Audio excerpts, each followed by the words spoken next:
You have been asking for an answer. You have been begging for a sign. But every time the phone rings, you hang up. We are living in an era of unprecedented noise. Your attention is being sold to the highest bidder, fractured by notifications, emails, and the endless scroll. And in that chaos, you are missing the signal. You are missing the subtle, terrifyingly accurate feedback loop that the universe is trying to establish with you right now. For years, I was completely deaf to it. I was walking through life with my eyes wide shut. I kept seeing the sequence 444. It was everywhere. I'd wake up in a cold sweat, look at the clock. 4:44 a.m. I'd buy a coffee and a bagel. $4.44. I'd be driving behind a truck, staring mindlessly at the license plate. And there it was again. Triple fours. My logical brain, the skeptic in me, said this was just probability theory playing tricks. It was just a funny coincidence. But deep down, my gut was screaming that this was data. I was standing on the precipice of the most terrifying decision of my life, leaving a safe, six-figure career to jump into the void of entrepreneurship. I was paralyzed by fear, but that number kept showing up like a lighthouse in a storm. It wasn't until I finally quit, until I finally jumped, that I realized what I had been ignoring. That wasn't just a number. It was a message of stability. It was a reassurance that the foundation would hold. Today, we are going to stop ignoring the data. We are going to decode the 3 specific frequencies the universe uses to contact you: the statistical impossibilities of synchronicity, the mathematical precision of angel numbers, and the primal symbolism of animal guides. By the time this video ends, you won't just look at a clock or a bird the same way. You will understand that you are in a constant dialogue with something much bigger than yourself. Let's start with the phenomenon that breaks the laws of probability: synchronicity. This isn't just luck. This is what the psychologist Carl Jung described as a causal connecting principle. It is when the wall between your internal world, your thoughts, your fears, your dreams, suddenly collapses into the external world. Imagine you are agonizing over a decision to move to a new city. You are terrified. You feel alone. You ask for a sign. Later that afternoon, you walk into a coffee shop you've never been to. The barista is wearing a vintage t-shirt from a festival in that exact city. You sit down, and the couple at the table next to you is loudly discussing how moving to that city saved their marriage. You walk out, stunned, and a bus drives by with a travel ad for that specific location. A skeptic calls that random, but a seeker knows that the statistical probability of those 3 independent events stacking on top of each other within 1 hour is virtually 0. That is not an accident. That is a wink. That is the universe telling you that your internal compass is aligned with your external reality. I have lived this. A few years ago, my creativity was dead. I felt like a hollow shell. I was desperate to reconnect with my artistic side, and I kept thinking about my old college painting professor. I hadn't seen her in 15 years. I didn't even know if she was still alive, but her voice was in my head.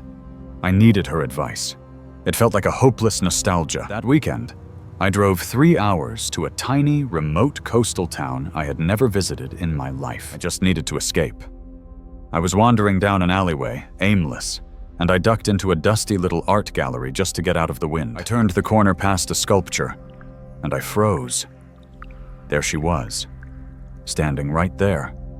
My professor. It turned out she had retired and moved to this obscure village 6 months prior. I walked into the one building, in the one town, at the 1 second she was standing there. That conversation we had that day didn't just catch up on old times.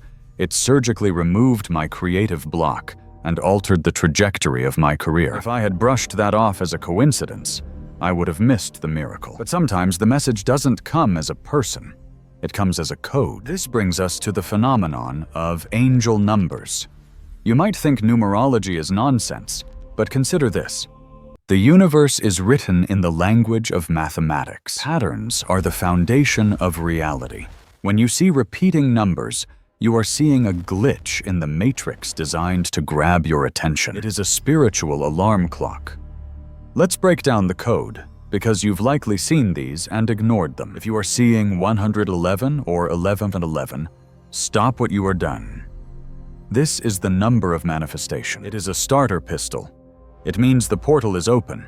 Your thoughts are turning into things at a rapid rate. If you are seeing 111 while spiraling into anxiety, you need to pivot immediately because you are manifesting what you fear. It is a command to focus on what you want, not what you lack. Then there is 2 and 22. This is the stabilizer. If 111 is the accelerator, 222 is the balance beam. You usually see this when you are overworked, stressed, or doubting your path. It is the universe saying, trust the process. Keep the faith. You are planting seeds. Stop digging them up to see if they've grown. When you see 333, pay attention to your creative output. The number 3 is dynamic. It is the triangle.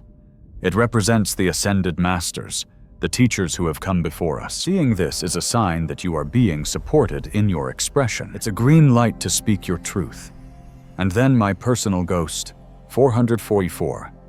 This is the frequency of protection. In numerology, 4 is the number of the square, the foundation, the house. If you are going through a turbulent time, a breakup, a job loss, a health scare, and you see 444, take a breath. It is a message that you are safe. You are being held. The ground beneath you is solid, even if it feels like it's shaking. But what if you see 555? Buckle up. This is the code for chaos and change, but not bad chaos, necessary chaos. It's the hurricane that clears the dead wood. If you see 555, a massive shift is coming. Do not resist it. The more you fight the change signaled by 555, the more painful it will be. Ride the wave. 777 is the jackpot. This is the sign of high spiritual alignment. It means you are in the flow state. You are doing exactly what you were put on this earth to do. And 888? That is the infinity loop of abundance. It often precedes a financial windfall or a massive shift in resources. Finally, 999. This is the end of the movie. It signals completion. A cycle is closing. If you are clinging to a relationship or a job that has run its course, 999 is the universe telling you to let go so the new chapter can begin. But the universe doesn't just use math. It uses biology. This is the third pillar. Animal totems. Since the dawn of humanity, we have looked to animals as messengers. They live entirely in the present moment, something we humans have forgotten how to do. When an animal crosses your path in a way that feels weird, staring at you, getting too close, appearing in an unexpected place, it is a message. Take the butterfly. We see it on greeting cards and think it's cute. But think about the biology. A caterpillar literally digests itself.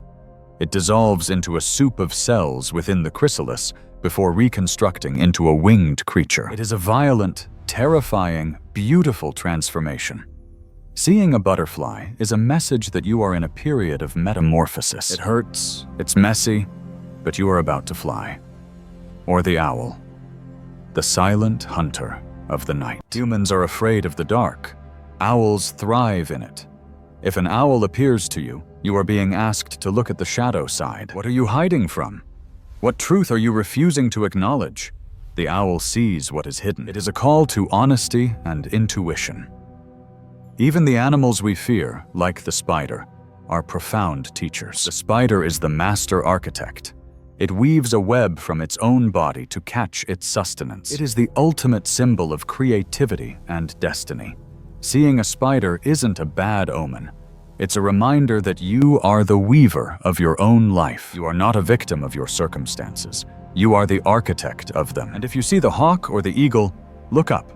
These birds have the highest vantage point. They see the big picture, while we are stuck in the details of the rats in the maze. A hawk is a command to detach. Stop obsessing over the petty drama and look at the long-term vision of your life. Here is the reality. The universe is not a cold, dead void. It is a responsive, intelligent field of energy. But it operates on a frequency that requires your participation. It requires you to tune in. If you walk through life looking at your phone, worrying about tomorrow, and regretting yesterday, you are missing the miracles happening right in front of your face today. You don't need to be a psychic to receive these messages. You just need to be observant. Start a note on your phone. Write down the coincidences. Write down the numbers. Write down the animals. When you start tracking the data, the pattern emerges. And once you see the pattern, you realize you are never, ever walking this path alone. You are being guided. You are being protected. And the answers you are looking for are already here, waiting for you to simply open your eyes and see them.